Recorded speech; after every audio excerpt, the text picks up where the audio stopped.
السلام عليكم ورحمة الله وبركاته. إن الحمد لله نحمده ونستعينه ونستغفره ونتوب إليه ونعوذ به من شرور أنفسنا وسيئات أعمالنا. من يهده الله فلا مضل له ومن يضلل فلا هادي له. أشهد أن لا إله إلا الله ولي الصالحين، وأشهد أن محمدًا عبده ورسوله صلى الله عليه وعلى آله وأصحابه وسلم تسليمًا كثيرًا. أما بعد، فيا أيها المسلمون، أوصيكم وأوصي نفسي بتقوى الله عز وجل. قال تعالى: يا أيها الذين آمنوا اتقوا الله وقولوا قولا سديدا يصلح لكم أعمالكم ويغفر لكم ذنوبكم ومن يطع الله ورسوله فقد فاز فوزا عظيما. Ndugu zangu Waislamu, kukhalif mwenendo wa Kiislamu ni sababu ya mabalaa. Kufuata mkumbo ni sababu ya kuangamia. Kutosikiliza maelekezo ya mashaikh na maduat ambayo yana dalili za wazi za Qur'ani na Sunna ni sababu ya kukombwa na mawimbi, kudanganyika na mitandao na maneno ya watu yaliyopakwa rangi nzuri lakini yenye sumu kali. Kuhadaika na maneno hayo na ukayafuata ni kujiangamiza. Kwa nini usitosheke na mwenendo wa Allah subhanahu wa ta'ala aliyotuelekeza? Tujue kuwa Allah amesema: waman a'rada an dhikri fa inna lahu ma'ishatan dhanka wa nahshuruhu yawma alqiyamati a'ma. qala rabbi lima hashartani a'ma wa qad kuntu basira. qala kadhalik atatka ayatuna fanasitaha wa kadhalika alyawma tunsa. waman a'rada an dhikri, ambaye anapuuza dini yangu, maelekezo yangu, utajo wangu, sheria yangu, akafuata sheria zisizokuwa za watu wema, zisizokuwa za Allah subhanahu wa ta'ala katika mwenendo wake, mtu huyu akawa ni tabi' likulli na'iqin, ni mfuasi wa kila mwenye kupiga makelele. Mtume sallallahu alaihi wasallam amekataza kuwa imma, na imma ni bendera fuata upepo, ni mtu ambaye hufuata mambo kibubusa. Mtu huyo anaacha mwenendo wa Allah subhanahu wa ta'ala, maelekezo ya wazi kabisa, anafuata maelekezo ima ya kufar manasara au mulhidun, watu wasiokuwa na dini, au fajara au fujar, wakajinasibisha na dini lakini ni fujar, watu waovu. Akaacha hadithi za wazi za Mtume sallallahu alaihi wasallam, aya za wazi ambazo zinatajwa kwa kusudi. Akaona mwenendo bora ni mwenendo wa asiyekuwa Allah subhanahu wa ta'ala, ni mwenendo wa viumbe.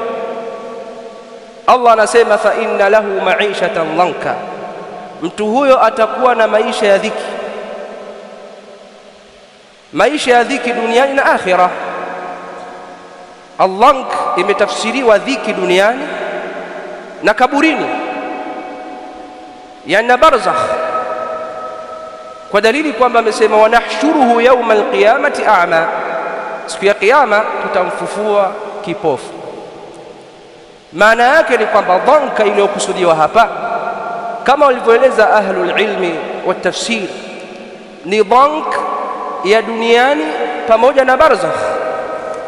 Na al-Imam Ibn Jarir at-Tabari rahimahullah amesema, fa inna lahu ma'ishatan dayiqa, mtu huyo mwenye kupuuza mwenendo huo ana maisha yenye kumbana, maisha mabovu, maisha ya dhiki, atapatwa na kila aina ya dhiki. Wadhanku min almanazil walamakin walmaaish, kibano hicho kitapatikana katika majumba, katika vyakula, katika maeneo mbalimbali itapatikana dhank. Na hii dhank ni ya ujumla, ni ya watu wote, kwa sababu watu wanapofanya munkar halafu hawakatazani, munkari huo huenea. Kwa sababu hiyo ndio maana sisi Waislamu katika swala la amani, kwa sababu sisi ni wananchi pia wa nchi hii, ni sehemu ya nchi hii, tunahitaji kuishi kwa amani, tufanye biashara zetu, watoto wetu wakue kama ambavyo sisi tulikuzwa na wazee wetu, tufanye ibada kisawasawa. Allah akikadiria umri wetu umeisha, tukaridhiwe na Allah subhanahu wa ta'ala.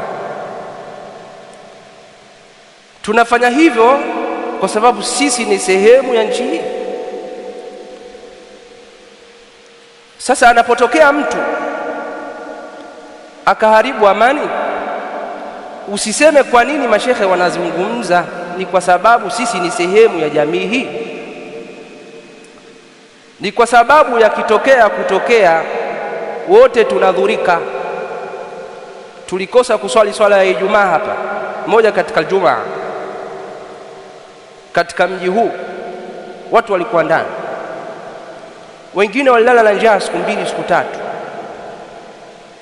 kwa sababu ya kuzuia. Sababu ya hayo ni kwa sababu kulitokea shari, kulitokea fitna iliyochochewa na watu ya uvunjifu wa amani.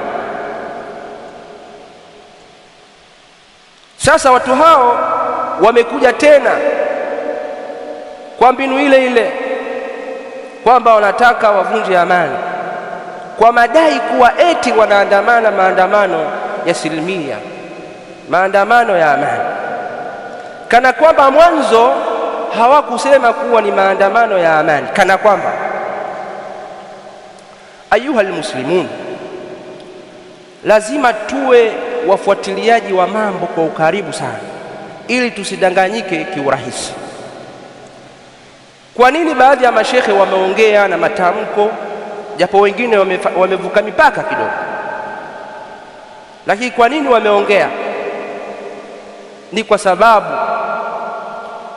kwa wanaofuatilia na wanaojua, wanajua hayakuwa maandamano ya amani, na yalipangwa yasiwe ya amani kabla hata ya kutokea hayo maandamano, kwa sababu sisi ni watu ambao tuna akili timamu. Lakini pia kilichotokea sote tunakiona, hakuna ambaye hajaona. Ayuha almuslimun, nataka nikusikilizishe maneno ya mtu mmoja ambaye ni padri au askofu anajiita, wa kanisa moja linaitwa ABC. Wengi hamkumsikia huyo, na mimi nimepata hizi habari kwa askofu mwingine, kwa kufuatilia tabani mitandaoni, kila kitu kiko wazi, sio kwamba labda kificho huko, kienda hata wewe unaona sasa hivi. Kwa askofu mwingine, huyo askofu mwingine huyo ndiye alinifanya nifike kule kwa huyu. Na hapa ujue kwa nini Waislamu wanalaumu kitu kinachoitwa TEC ya Katoliki. kwa sababu askofu huyu anasema wao wamehusika 90% na ushahidi kauweka, na pia kwa sababu Waislamu asili kila wanapotaka haki yao, achilia mbali haki zingine, wao Waislamu wanapodai haki yao hawateki huisema serikali msiwape. Na hili limetokea kwenye mahakama ya kadhi mwaka 2015, na wote mnajua waliandika waraka na madhehebu mengine aliingia, lakini ushawishi mkubwa ni teki. Wanaiamrisha serikali isikubali mahakama ya kadhi ambayo haiwahusu wao. Ndio maana Waislamu wanaisema teki. Kwa sababu teki inakaa mbele yetu katika haki zetu, tunapodai sisi haki zetu wao wanazizuia. Halafu wao wanapodai mambo yao wako smart, wanaenda kwa gia ya wananchi wote, sio wao. Tunapotaka sisi wako wazi kabisa, wanazuia. Narejea, iko ukisearch hapo kwenye Google tamko la hawa maaskofu 2015 liko wazi, wanaiamrisha serikali, wanasema msipofanya hivyo hatutopiga kura ya katiba mpya.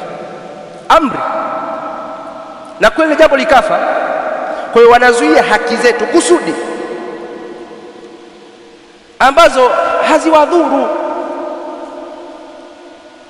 na nchi nyingi zina ukadhi na hauwadhuru, na sisi za Kiislamu kusudi wakazuia. Sasa wewe unataka vipi sisi tuwazungumze vizuri watu kama hawa? Sasa sikiliza, kuna mtu mmoja huyu askofu aliyesema, ambaye Askofu Ikongo amemtaja mtu huyu na amemweka, anaitwa huyu mtu anaitwa Askofu Kabigumila, anaitwa Askofu Kabigumila. Huyu mtu aliamrisha waandamanaji ambao wanasemekana wataandamana tarehe 29 wachome vituo vya kupigia kura, nyumba za polisi, magari ya baadhi ya wafanyabiashara. Kwa sauti yake kwenye YouTube yake binafsi mpaka sasa ipo, sio kwamba labda kitu cha kimepotea, labda wanafanya kitu, ipo hata wewe ukiingia unaiona. Na akasema atashangaa Wakatoliki wakishiriki kupiga kura. Kwa nini hawataje Wakatoliki? Naomba tumsikize sauti yake. Mimi nawekea sauti yake kwa sababu ipo. Na sasa kwa sababu ametuchokoza, inasisitiza wale mnaokaa karibu na vituo na nyumba za polisi, Oktoba 29 tuwasubirie tuone polisi kama watatoka kwenda kwenye hayo marindo kusumbua watu kule kwenye barabara kubwa. Wakienda, hii ni dili na choma nyumba zao, maana watakuwa wamekosa adabu. Nchi tunawapigania wao ili wawe na maisha mazuri, alafu wanakosa akili, choma nyumba zao. Vituo vya mafuta hivi vya Lake Oil, mali za GSM, choma moto. GSM tulimwona atoa bilioni 10 peke yake pale kwenye ili kumwezesha fisadi wake. Amechukua bandari pale, bandari kavu pale Kurasini, amechukua chuo cha polisi pale Kurasini ili afanyie mambo yao. Upumbavu wa kiwango cha juu. Choma mwendo kasi hizi za Moffat hizi za kijani, choma zote, chomeni. Kwa nini? Kwa sababu sio zetu, ni za wezi. Choma magari yote ya Rostam, ofisi za Rostam, chomeni. So wametutaka sasa, mara tutaka kuandamana kwa amani, amtaki sasa. Washeni moto. Tafuta mali zote za Angela Kiziga, magari yao, ofisi zao, nyumba zao, kila mahali moto. Tuwatawanye sasa ili wakose pa kukamata na kuacha. This is a war and we have to win. Hii ni nchi yetu, hii ni nchi yetu, hii ni nchi yetu, sio nchi yao. We have to take this country back. Chukua wapige propaganda wa mabinti huko, uliahia nchi yetu. Na kwa maneno haya nitakushangaa Mkatoliki utakaye kwenda kupiga kura. Unapiga kura una raha gani? Huyu jamaa amezungumza haya maneno akayarusha kwenye YouTube kwenye akaunti yake ambayo ina wafuasi zaidi ya 72,000 na baada ya hapo Askofu Ikongo anasema huyu jamaa alitafutwa na polisi halafu akatoroshwa na Wakatoliki akapelekwa kwenye kanisa la pale Kurasini halafu baadaye akatoroshwa Nairobi. Anazungumza Askofu Ikongo huyu, msikize kidogo. Maandamano yalikuwa yanasimamiwa na mtu gani? Kuna maandamano ambayo hayana kiongozi. Lakini je, yalifanyika hayo maandamano? Nyie maaskofu wa teki mnaotoa waraka wa kuonyesha kana kwamba mambo haya yameratibiwa na watu wengine wakati nyie ndio mmeyaratibu. Sasa ngoja niwaambie. Tarehe 29 Oktoba kilichofanyika, zile vurugu zote zilizofanyika, kuchoma, yalikuwa ni maelekezo. Haikuwa ni maandamano, ilikuwa ni maelekezo. Yalikuwa ni maelekezo. Maelekezo yametoka tarehe 25. Kiongozi wa dini ametoa maelekezo tarehe 25.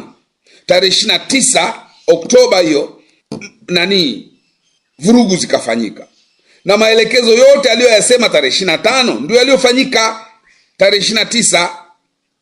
Na huyu ni kiongozi wa dini ambaye baada ya kufanya tukio hili, baada ya kutoa maelekezo hayo tarehe 25, alipokuwa anatafutwa na jeshi la polisi, mlimficha.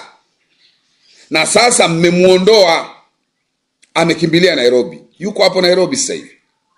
Sasa angalia maelekezo aliyoyatoa na jinsi mlivyomuelekeza, nenda kaseme hivi, kaseme hivi.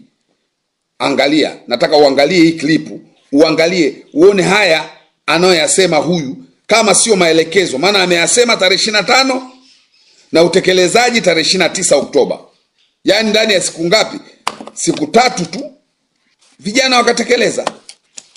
Kwa nini? Kwa sababu tayari kulikuwa na vijana wamejificha wa nje ya nchi na wa ndani ya nchi ambao wamekaa ndani ya makathedro yenu. Wakatoliki mmemweka, mkamchukua mchungaji ambaye mmemuhonga hela na ni kiongozi wa dini mwenzenu, mkamwambia katoe maelekezo, katoe mambo haya, na akaenda akatoa maelekezo na yakatekelezwa.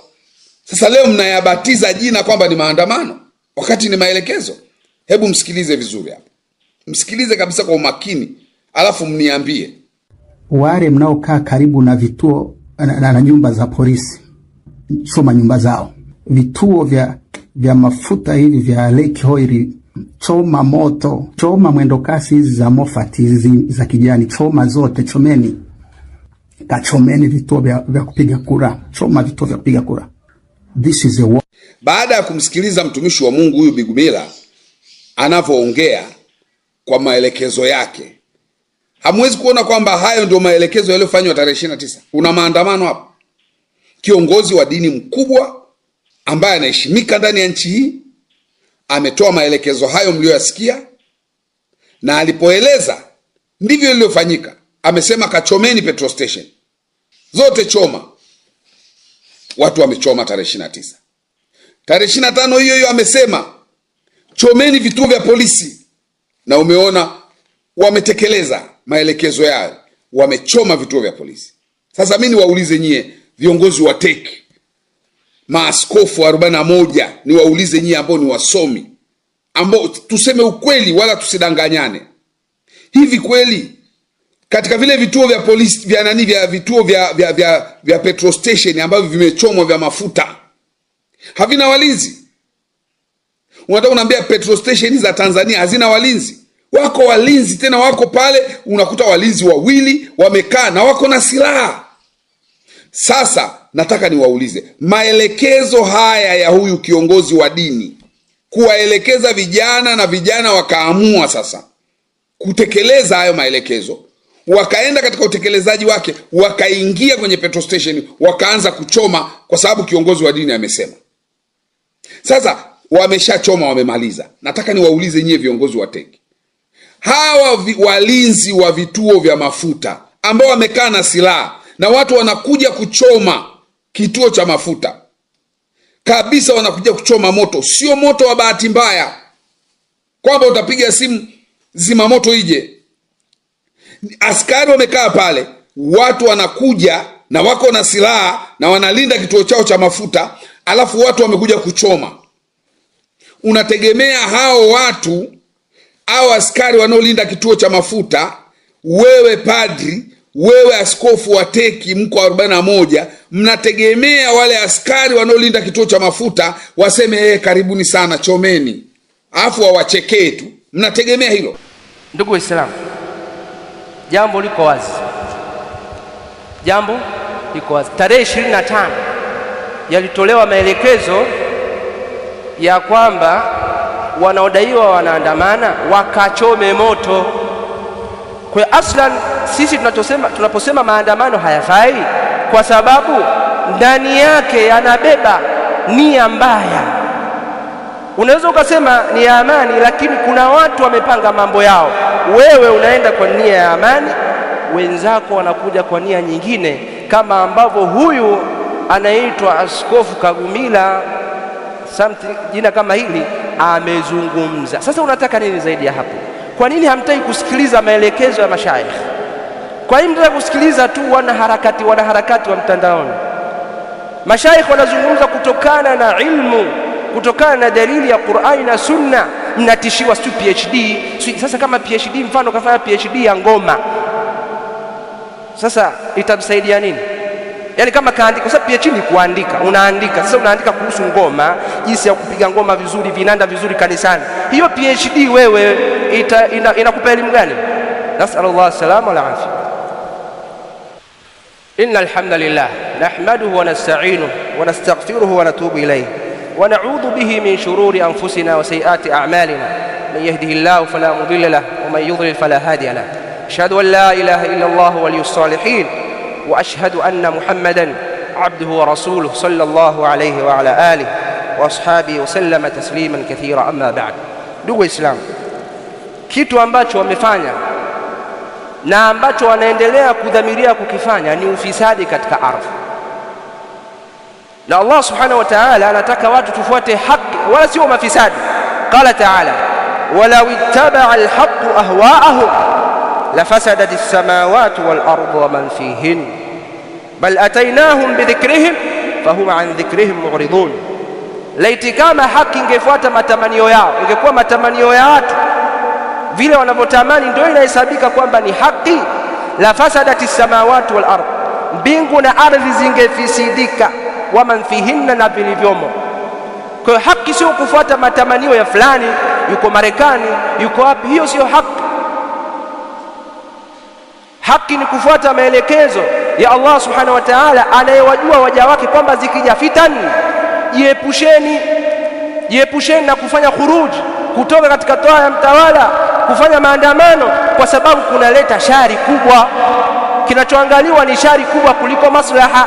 Na cha ajabu, kuna watu ni qaada. Amesema al-Imam Ibn Hajar rahimahullah, qaada ni kina nani? Qaada ni watu katika makhawariji ambao wamesema humul ladhina yuhassinuna lighayrihim al-khuruj ala al-muslimina wala yubashiruna al-qital. Ni wale ambao wanawapendezeshea wengine kutoka kufanya maandamano, kuasi, lakini wao hawatoki. Hao ndio qaada, washazungumzwa tangu zamani. Al-Imam Ibn Hajar, qaada humul ladhina yuhassinuna lighayrihim al-khuruj ala al-muslimin wala yubashiruna al-qital. Ni wale ambao wanalingania, tokeni mitandaoni, tokeni, andamaneni, alafu wao kimya na watoto wao. Bali wao huko Ulaya wanapoandamana wanajifunga nyuso wasionekane. Sasa unaogopa nini wakati huko Tanzania? Vipi kijana mdogo wa miaka 16, 18 yuko Tanzania unataka aandamane, wakati wewe uko Ulaya na unaogopa? Haya maajabu makubwa kabisa. Ayuha almuslimun, al-Imam Ibn Taymiyyah rahimahullah amesema katika Minhaji Sunna, wa qalla man kharaja ala imamin dhi sultani illa kana ma tawallada ala fi'lihi min ash-sharri a'zamu mimma tawallada min al-khair. Anasema ni uchache sana, yani inakaribia kutokuwepo kabisa kuwa watu wakatoka katika taa ya mtawala, isipokuwa ndani yake kuna madhara kwa vitendo vyake vya kufanya khuruji.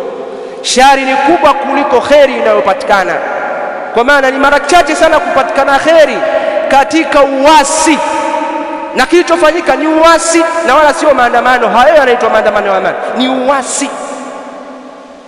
Sasa akili kwetu na kwa vijana wetu, lazima tukatazane haya mambo. Kila mmoja amwambie mwenzake, comment mtandaoni, nenda kazungumze, usiwe na aibu. Sheikh, zungumza, anta muslim, wewe ni Muislamu na wewe ndio mwenye haki. Usiogope ukatishiwa, si mtu ana maguo makubwa, si ukaambiwa na mavyeti makubwa, usiogope hilo. Kwani Isa alayhi salam wanaomwita Yesu alikuwa na mavyeti? Alikuwa na mavyeti? Alikuwa na madigrii?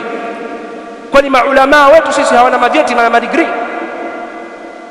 Maulama, al-Imam Rabi' bin Hadi ni profesa, al-Sheikh Sudais ni profesa, maulama ni maprofesa. Kwani wewe unadhani hakuna maprofesa?